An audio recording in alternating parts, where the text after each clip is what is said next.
بسم الله الرحمن الرحیم. سهیل هستم از پانزه کامپیوتر ساینس دیپارتمنت انجینیری شبکه پانتون پلیتکنیک کابل. میخوایم موضوع بیسیک کامند ها از اپراتینگ سیستم لینوکس را کار بکنم و امیدوار هستم که شما یک چیز را یاد بگیرید. به خاطر کار کردن کامند های اپراتینگ سیستم لینوکس ما تمام کامند های لینوکس را در صفحه ترمینال کار میکنیم. وقتی اینجا رایت کلیک بزنیم و گزینه اوپن ترمینال رو فشار بدیم، بر ما یک صفحه ترمینال یا صفحه سیاه بر ما ظاهر میشه و ما تمام کارهایی که اپراتینگ سیستم لینوکس انجام میده ما میتونیم اینجا انجام بدیم.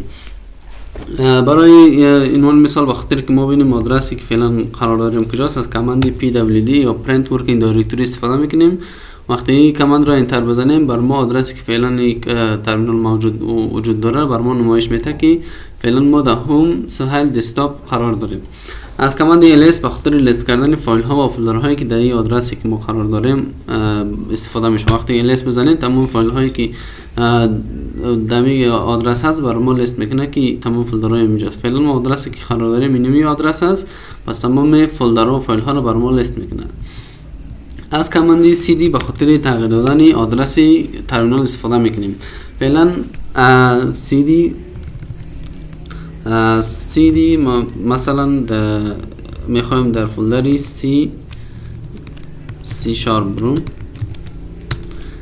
فعلا که pwd را فشار بدیم میبینیم که آدرس ما تغییر کرده و به صفحه C# رفتیم. دوباره از کامند بکسلش استفاده میکنیم تا اینکه یک فولدر بر ما عقب‌تر بره. وقتی انتر فشار بدیم یک فولدر رو عقب‌تر رفت. از کامند mk دایر یا make دایرکتوری میتونیم یک دایرکتوری بسازیم که فعلا وقتی که نام دایرکتوری رو برش بدیم مثلا بیسیک کامند، برای ما یک دایرکتوری با اسم بیسیک کامند همین آدرسی که قرار داریم برای ما میسازه. وقتی انتر فشار بدیم میبینیم که یک دایرکتوری با اسم بیسیک کامند برای ما ساخت. از کامند cd استفاده میکنیم و داخل همین دایرکتوری آدرس ما را میبریم. کامند بعدی کامند pass wd است و از این کامند به خاطر تغییر دادن پسورد خود همین اپراتینگ سیستم ما استفاده میکنیم. وقتی انتر میزنیم اینجا فعلا پسوردی را که ما دادیم برش را برای ما میخواد که اول پسورد کرنت پسورد را بزنیم، بعدش وقتی کرنت پسورد فشار دادیم نیو پسورد میخواد بر ما بزنیم، یک نیو پسورد تایپ میکنیم و انتر میزنیم.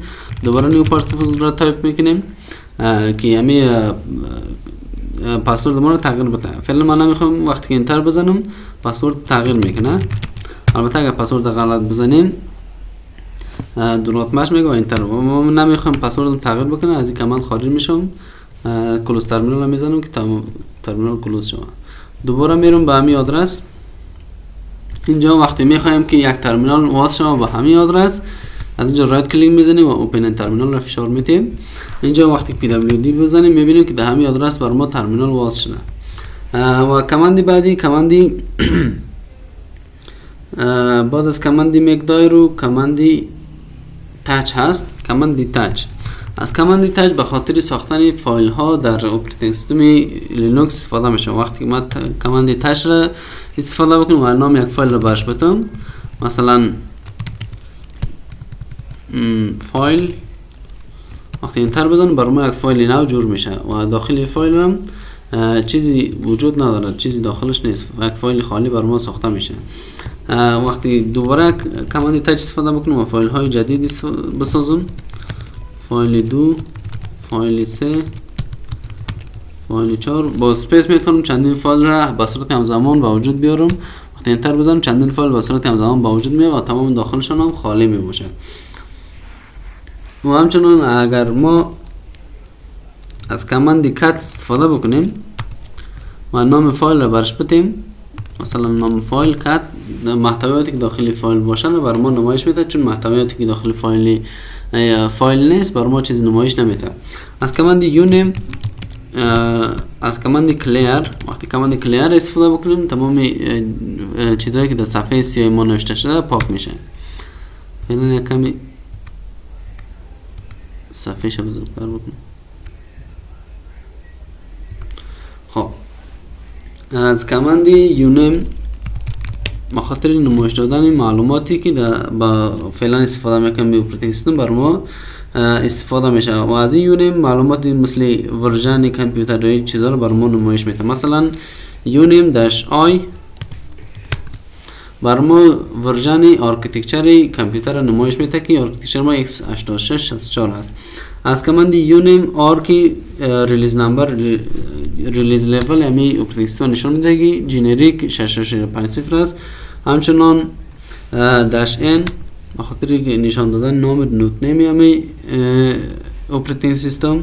داش v بخاطر ورژن که ورژن فعلا ما 2204 است، ورژن یوونتو است. سیستم اپراتینگ سیستم ما از شاخه های خود لینوکس است. از داش v داش i و داش a هم اگر استفاده بکنیم تمام معلومات فعلا نشان داده برای ما نمایش میده در یک تمامش هم a یعنی all برای ما تمام معلومات این سیستم برای ما نمایش میده. بعد کماندی کلیر میدیم تا تمام صفحه پاک شود. از کماند ls استفاده میکنیم تمام فایل هایی که موجود است در این فولدر برای ما نمایش بده. اینجا از کماند cat اگر استفاده بکنیم و نام فایل رو برش بتیم این تو یک جای بر ما تایپ کردن میده. البته علامه بزرگتر اینجا قرار میتیم کماند cat علامه بزرگتر و نام فایل. فعلا ما اینجا هر چیز تایپ کردن میتونیم this is file a file for 7 some notes.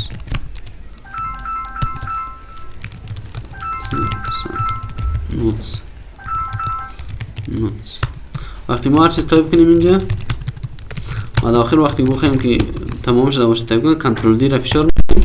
وقتی کنترل دی را فشار بدیم فعلا اگر ls بزنیم ببینید تمام فایل ها هست، ولی اگر اینجا کماند کات استفاده بکنیم و فایل را بخوایم محتویات داخلی فایل را ببینیم انتر میزنیم میبینید که همون چیزی که اونجا نوشته کرده بودیم برای ما تمامش همینجا سیف شده. از کماند کات فایل نام فایل رو میتیم علامه کات علامه بزرگتر و نام فایل و اینجا تمام موضوعاتی که میخوایم تایپ میکنیم و بعد کنترل دی رو میزنیم تا چیزی که نوشته کرده بودیم سیف شود. کماند بعدی کماند cp هست. خب کماند کات بخاطر نوشته کردن موضوعات استفاده میشه و از کماند cp یا کاپی از کماند کاپی بخاطر کاپی کردن یک فایل به یک موقعیت دیگه استفاده میشه. فعلا از کماند کلیر استفاده میکنیم. خب ls میزنید تا فایل ها رو برام لیست بکنم. این فایل 1 فایل 3 و فایل 4. خب cp میخوام فایل رو کاپی بکنم در فایل 10 انتر فشار بتون. حالا ls که بزن میبینید که فایل بوده و فایل 10 هم ایجاد شده. وقتی از کماند کات به خاطر نمایش محتویات فایل 10 استفاده کنیم میبینید تمام محتویاتی که در فایل موجود بود با فایل 10 هم اضافه شده چون فایل را کپی کردیم و در یک جای دیگه انداختیم. از کماند mk دایر قسمی که قبلا گفتیم به خاطر ساختن دایرکتوری استفاده میشه. مثلا یک دایرکتوری با اسم تست میسازم که یک دایرکتوری ایجاد میشه و دایرکتوری دیگه داخل تست با اسم تست 2 میسازم که داخل ls بزنم تست اینجا هست و ls تست بزنم محتویات خود تست 2 را برام نمایش میده.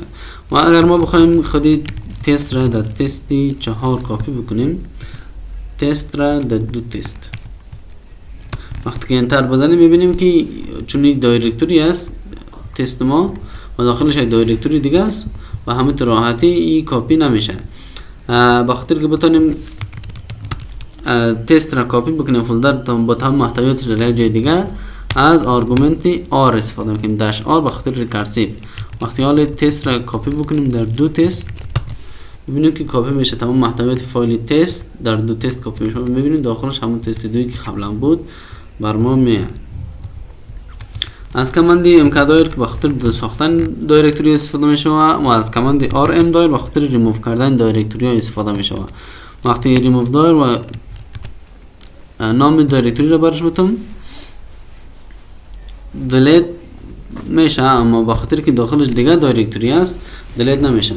و اگر ما بخوایم که دلیت بکنیم میتونیم cd بریم در 2 تست و اینجا ls بزنیم تمام تست 2 است و تست 2 داخلش چیز نیست میتونیم از rm دایر استفاده بکنیم و تست 2 را دلیت بکنیم. بعدش بیرون شویم و rm دایر 2 تست را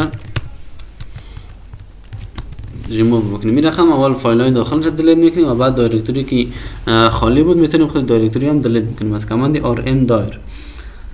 از کماند mv یا move، از کماند کلیر از کماند mv یا move میتونیم یک فایل را به یک فایل یک جای دیگه جابجایی بکنیم و همچنین میتونیم فایل ها را رینیم بکنیم.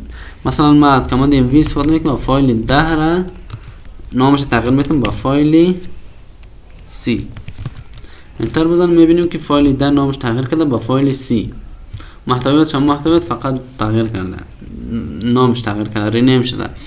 بخوایم از کماند mv بخاطر موو کردن فایل استفاده کنیم میتونیم فایل c را ببریم با فولدری که تست هست. وقتی انتر بزنیم میبینیم فایل c از اینجا ریموو شده و با فولدر تست رفته و اگر ls داخل فولدر تست را ببینیم میبینیم که یک دایرکتوری با همون تست که قبلا بود و فایل c که اینجا آمده نو از اینجا ما موو کردیم به اینجا. دوباره از کماند mv استفاده میکنیم و فایل c را از داخل تست فایل c میخوایم بیرون ببریم به یک قدم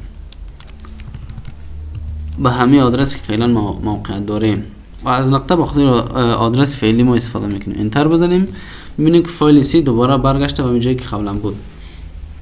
از کماند کلیر پاک کردن و کماند rm به خاطر ریموو استفاده میشه، ریموو فایل ها و فولدر ها. از کماند ریموو استفاده میکنیم و فایل c را ریموو میکنیم. میبینیم که فایل c دلیت شد و همچنین فایل 4 هم دلیت شد. خب میخوایم که دایرکتوری هم دلیت بکنم تست. میبینیم که تست دلیت نمیشه چون که ما قبلا دیدیم که وقتی که تست را میخواستیم ریموو کنیم از کماند rm دایر استفاده کردیم تا یک فولدر را دلیت بکنیم و چون اون وقت هم داخل دایرکتوری امتی نبود یا خالی نبود دلیت نشد، ولی فعلا از کماند rm هم که استفاده بکنیم ریموو کرده نمیتونیم چون دایرکتوری خالی نیست. ولی از کماند rm-r استفاده بکنیم یعنی ریکارسیو تمام موضوع معلوماتی که داخل r هست داخل فولدر تست هست را بر ما ریموو میکنه و داش r با معنی ریکارسیو یعنی تمام معلوماتش به صورت ریکارسیو ریموو بکنه تمام معلوماتی که داخل فولدر بود و این رقم میتونیم فولدر ها را هم ریموو بکنیم. از کماند کلیر. خب کماند بعدی کماند هو است که از این بخاطر نشان دادن فایل ها و سیستم ها استفاده میکنیم که معلوماتی را نشان میده که معلومات درباره خود ما را در این سیستم برمون نشان میده. مثلا از هو داش یو بخاطر نمایش دادن تایم هایی که آیدل بوده یا بیکار بوده سیستم برمون تایم نشان میده که سیستم ها بیکار بوده، این تایم همون تایم است. از کماند هو ام و آی و بعد در بعضی سیستم ها هو ام آی بدون فاصله معلومات درباره خود اکانت ما نشان میده که فعلا نام اکانت ما را نشان میده. و کماند بعدی کماند دیت است که به خاطر نشان دادن تاریخ در سیستم تاریخ سیستم نشان میده که فعلا تاریخ مکمل را که ساعت و سال و ماه و روز و هفته را نمایش میده و از میخوایم تنها یگان موارد مشخص به دست بیاریم از مثبت امپرسنت دی مثلا میتونیم که روز را به دست بیاریم. روز دهم است. همچنین از ام بخاطر ما که امروز 12 است یعنی 10 دسامبر است. همچنین از وای بخاطر سال که 2 حرف آخرش نشان میده. از وای بزرگ بخاطر نشان دادن تمام سال را نشان میده. از وی بخاطر نشان دادن ویک یا هفته دوم. از کماند استفاده میکنیم از کماند دیت. از کماند بعدی کماند BC یا بیسیک کالکولیتور است. وقتی رو تایپ بکنین بر ما یک صفحه میتونیم حساب های بیسیک یا اساسی را انجام بدیم، مثلا تقسیم، ضرب، جمع و همچنان مثلا میتونیم جذر مربع یک عدد را به دست بیاریم، مثلا جذر مربع 49 میشه 7 و بخاطر خروج هم از کنترل زائد استفاده میکنیم تا اینکه از کماند از کالکولیتور خارج شویم. کماند آخری یا کماند اسوسییشن کماند سابستیتیوشن است که خاطر وقتی که ما ls استفاده بکنیم فایل های را بر ما لیست میکنه که دمی فولدر موجود است، ولی اگر ما بخوایم تمام فایل های را بر ما لیست بکنه که با 0 ختم شده باشه، از این رقم کماند استفاده میکنیم که تمام فایل ها نشان میده که با 0 ختم شده باشه، یا همچنان بخاطر نشان دادن تمام فایل ها از علامه استریسک یا ضرب استفاده میکنیم. تمام فایل های را بر ما لیست بکنه که با f شروع شده باشه. همچنان تمام فایل میتونیم از این کمان بخاطر تمام فایل هایی که با f شروع شده باشه و 3 حرف دیگه داشته باشه که برمون باشه، همچنان 4 حرف دیگه داشته باشه، یا حداقل یک l دایش موجود باشه. از این کماند یا سابستیتیوشن کماند به خاطر لیست کردن فایل ها و پیدا کردن مواردی دلخواه ما استفاده میکنیم. و از کماند بعدی کماند اکو هست. کماند اکو به خاطر نمایش دادن یک مسیج استفاده میشه که بر ما یک مسیج نمایش میده، آنچنان بعضی وریبل هایی را که ما سیو بکنیم بر ما نمایش میده. مثلا یک وریبلی که با خود سیستم لینوکس است به نام پد وقتی انتر بکنیم ما قیمت اون وریبل را دیده میتونیم که بر ما نمایش میده. خب بیام بود از کماند های بیسیک اپراتینگ سیستم لینوکس و موضوع بعدی کماند های ادوانس، کماند های لینوکس است.